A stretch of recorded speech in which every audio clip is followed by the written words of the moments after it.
Hello, I'm Julia Hankins. I'm a children's wellbeing specialist, consultant, and mentor, and I work with other kids yoga teachers to help them to be their best selves and create a business that works for them and help them teach more children and change the world through yoga, mindfulness, and other wellbeing techniques.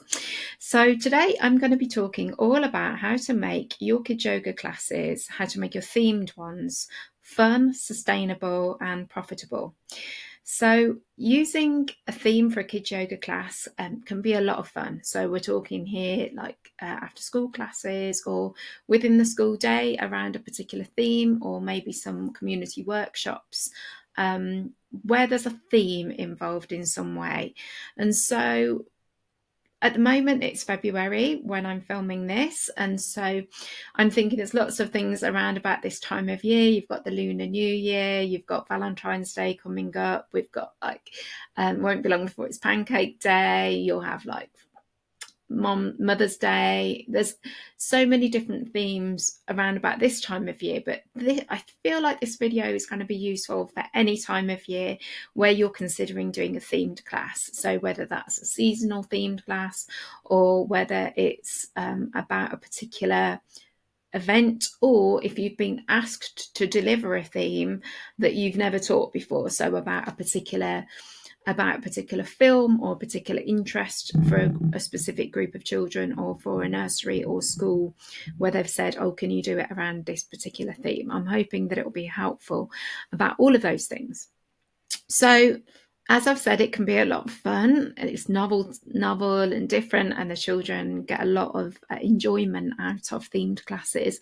And I think as teachers we do too, because it's creative, it's different, and yeah, it can be a lot of fun, but it can also be a sure way to spend a lot of money on one class and take it from someone who has done this multiple times. And so I wanted to share some thoughts and some things that you might like to consider, and I hope that you're going to find them useful. I've often had times where I've spent lots of money on resources for a particular class or workshop, usually themed ones, and then at the end of it I've worked out my profit and realized that I haven't actually had that much profit at the end of it because of all the stuff that I've bought for the actual workshop. And it might sound a bit icky to be talking about words like profit, and it might not feel comfortable for you. I know that it didn't for me for a long time. In fact, it took me a really long time for me to say that I had a business. I was just, a kids yoga teacher. I didn't like to think of myself as a business owner. But really, as my business mentor said to me, the fact is, if you're not making a profit, then you haven't got a business. What you've got is a hobby, and maybe a very expensive one at that. And that's a kind of cold, hard truth. And there's nothing wrong with having it as a hobby if that's something you can afford. If you don't need to earn money from your kids yoga business, then it's probably not worth listening to me because really my business needs to earn money for me. It needs to be profitable for me.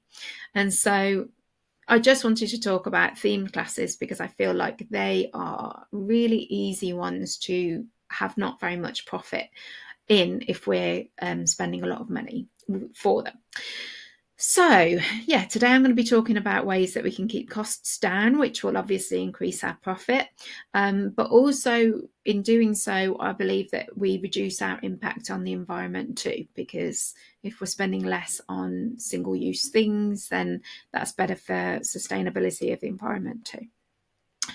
So instead of buying lots of props that are specific to a particular theme, and what I mean by that is it can be tempting to buy a class set of toy hearts for a Valentine's Day, or a whole set of toy pancakes for Pancake Day. Yes, toy pancakes are a thing, and yes, I have considered buying some at some point. But before you pay lots and lots of money on something, consider how much you're likely to get out of that, how much use you're going to get out of that particular thing. If you can envisage using it in lots of different ways, lots of different classes, you feel really excited, really inspired by this new resource, and you've got lots of creative juices flowing and you think, oh yeah, this would be great for other things too, then go for it. But if you can only think of a couple of ways that you could use this resource, or a couple of times that you would use it, then you may like to consider some alternatives. So instead of buying ones for a particular theme, perhaps consider making your own resources or getting the kids to make their own. So children are so creative and they love using their imagination. They love novelty and they're not bothered that things have been homemade. So instead of buying pancakes, you might like to make some paper or card ones, or you might like to get the children involved in making their own, decorating their own pancakes. Instead of buying toy hearts that are like soft toy hearts, you might like to stick some paper hearts on some bean bags or some soft toys that you already have, or involve the children in some way in making their own. And so you could also use your props that you already have in creative ways. So using your props that you have in different ways is a great way to foster imagination and creativity, and it also saves space in your storage and saves you money. So for example, if you've got some petals, so like artificial petals, they could also be blossom from trees, they could be snowflakes, fireworks, they could be flowers on the ground, they could be clouds. They're really fairly inexpensive, but they can be used in lots of different ways. That's just an example. And so postcards, it can be tempting for you to buy themed postcards for a particular class. And there are so many beautiful ones out there, like on Etsy and things like that. And I can definitely see the draw to these. In fact, my seasonal bundles have themed postcards in them. So, there's a place for them. But you can also use cards for multiple purposes. And that's why I created my nameless postcards, which are included in Captivate with Cards resource and training bundle.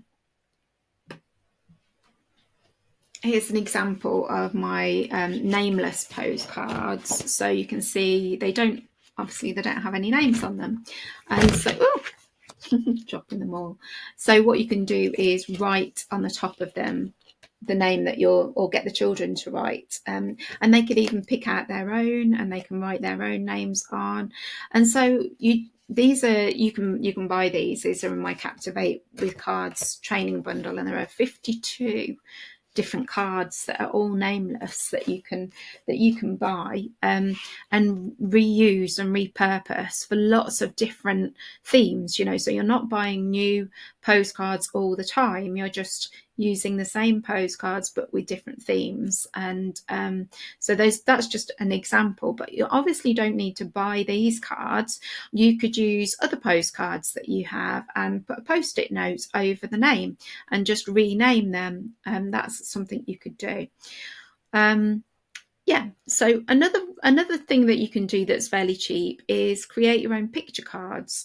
So I have like lots of these little packets around ones that I've made previously and I'm reusing, and they could be printed on card, or they could be printed, you could laminate them. I love my laminator. So yeah, this is one from like a winter workshop that I ran, and so you've got your little pictures there that you can just print out on card, and you can reuse them, but you haven't spent lots and lots of money on new stuff. You've just like got little picture cards that you can use for a particular theme. So yeah, using postcards or picture cards for different alternatives rather than buying expensive things. So homemade and reusing is really useful. Another thing you might consider is, instead of using a book every time, doing something different. So I know a lot of kids yoga teachers use books for their classes, and some yoga teachers that I know use them every single class that they have. And there's nothing wrong with that if that's your style and that's what you like to do. Kids can love books, and it can be really great. And also it can help us feel really secure and stable because we've got a structure, we've got our book there and we're using it. But it can become really expensive. I know this because I had a lot of books and I used to use them all the time. Now I hardly ever use books.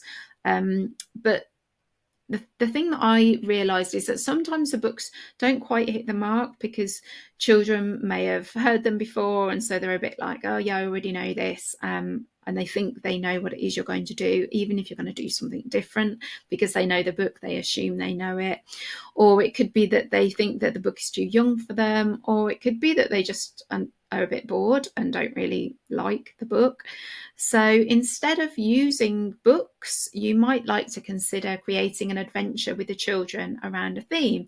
So it could look like picking toys out of a bag, or cards like the ones I just showed you out of a bag, and getting the children to co-create an adventure together. Co-creation is something that Rainbow Kids Yoga talk about in their trainings, and I really love the freedom and the creativity that comes with this type of class, and allowing children to take ownership of the session or class or workshop just adds in an extra bit of magic. And there are things that can come out of the class, out of the session, that you may not have planned for, and makes it really special. So that's books. Yeah, you might, I mean, if you really love using books, there's nothing wrong with them. It's just another alternative if you tend to use storybooks. Another thing to consider is whether you use single-use craft activities. So I can't be the only kids yoga teacher who spent a small fortune on craft supplies. I know there's other people out there that do that too. I'm sure they do. I know how it goes. You know, we go to Hobbycraft or the Works or whatever shop is near you, and really cute Mindful Craft or something is reduced. Oh my goodness, it's I don't know, like a window charm or something like that has been reduced, and it seems like an utter bargain until you're buying, a whole class worth, and then it's not so cheap anymore. I'm not saying you should never do this, but I'm saying that there is plenty of other cheaper, more sustainable crafts that you can incorporate in your themed classes if that's something that you do. So you might like to consider reusing, repurposing, recycling. Some of the most engaging activities that I've done in workshops have been the cheapest and the simplest. And I include the ideas, the craft ideas that I include in the seasonal bundles that I have are all, really cheap, really simple crafts that you can use for the seasons. But here's some ideas that you might like to try. So decorating some donated glass jars. So it doesn't have to be, fancy Kilner jars or nice little jars from IKEA. It could be just the kids have brought in some jam jars, or you've collected some jam jars from your local community, and you're going to decorate them with either some glass pens, which, yes, they cost quite a bit when you first buy them, but you can use them again and again and again. Or you can use tissue paper and glue it on, and you can use them as a candle holder or a memory jar or even a pen jar. That's a really good one. Or another effective one that's worked for me quite a few times is little cardboard flower pots. And you can just decorate those with felt pens and plant a seed in them. That can be a really lovely little gift to children can take away, but fairly inexpensive. You could make mandalas, which could be photographed and then taken apart. You can make little decorations that you can laminate, so the children have decorated themselves, and then the children can keep those, but they're still fairly inexpensive. So there's many more ideas like this included in my seasonal bundles to support you to make your classes more sustainable and profitable for you. So if you struggle to think of ideas and you'd like somewhere to start, then you may like to check out the seasonal bundles. So there's one for spring, summer, one for autumn, one for winter. And there's lots and lots of different ideas within them. So you could use them for a workshop or within your classes within that season. But it's important to remember why we're doing what we're doing. Why are you giving the children this experience? Is it so that it looks picture perfect on Instagram? Or is it so that the children experience and enjoy something that feels really good within themselves? Because if it's the second reason, and I think it probably is, we don't need lots of expensive props for that. We just need a few simple things and to draw them together. So if you're interested in using props more effectively in your classes, then you might find the freebies, Top of the Props, and my top and the free video top prop tips. You might find those useful. I will link them below. You might also find the training Props Like a Pro useful. I talk loads in there about how you can have a bank of props that you reuse multiple times. So yes, you're spending money on a training, yes, but you're using the resources that you have in lots and lots of different ways, rather than every time you do something thinking that you need to buy new things, because you just don't. So I hope you found that really interesting, useful, thought-provoking, and I would really love to know how you make your classes sustainable and fun. And do you do themed classes yourself? Now that I do the majority of my work in schools, I rarely do themed classes. I probably do a themed class once per term, maybe per half term if I'm feeling excitable. But I tend to not theme classes anymore. But in my time as a kids yoga teacher in the past 8 years, I've done lots and lots of different themed workshops in my after school classes and in the community too. And it's something that I've really enjoyed lots of, but I definitely learned that it can be expensive. Anyway, I hope you found that useful. And if you did, please consider liking and subscribing. I'd love it if you would comment, because I love to know that people listen to these videos. And yeah, make sure you're signed up to my newsletter if you're not already. I'll pop a little link in the comments for that too. Thanks very much for watching.